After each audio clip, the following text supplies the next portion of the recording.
The other very important class whenever we're interacting with Sauce Labs, or actually this is for any Selenium grid.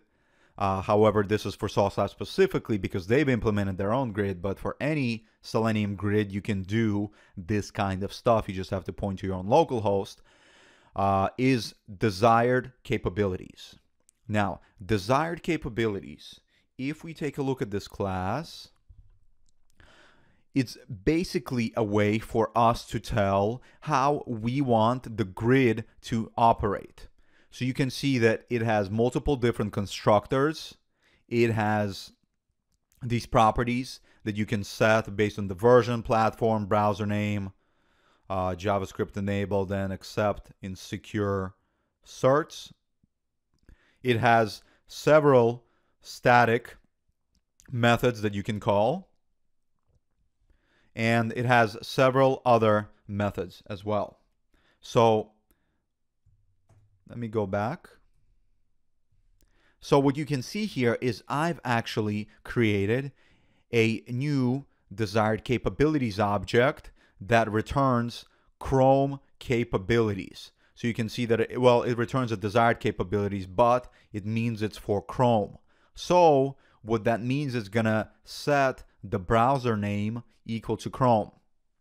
Then, using our capabilities object, I can set many different capabilities using a string followed by an object type.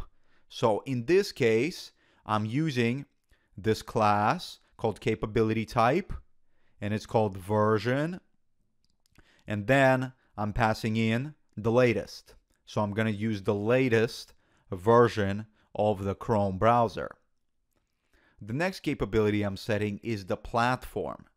The platform is the operating system. In this case, I'm using Windows 10. And so now at this point, you may be asking, how do I know the strings to pass in here in order to configure the capabilities? Well, Sauce Labs makes it really easy. Let me show you.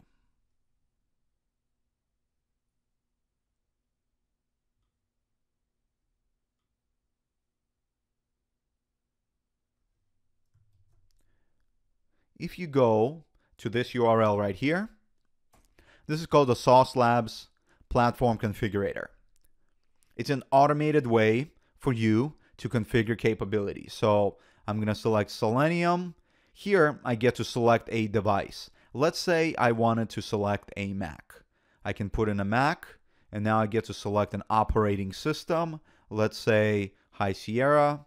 And now I get to select a browser, and let's do Safari version 11. So down here, you can see that I have some code. I can use in Java, any of these languages. Since I'm coding in C#, I'm going to click the C# tab, and you can see that now I just have to specify these values. In fact, I can just copy these lines of code and place them into my Visual Studio. And that's how I know which values to pass in order to run on a specific browser, platform, and version. It's really easy, just like that. They made it automated, and it's super nice.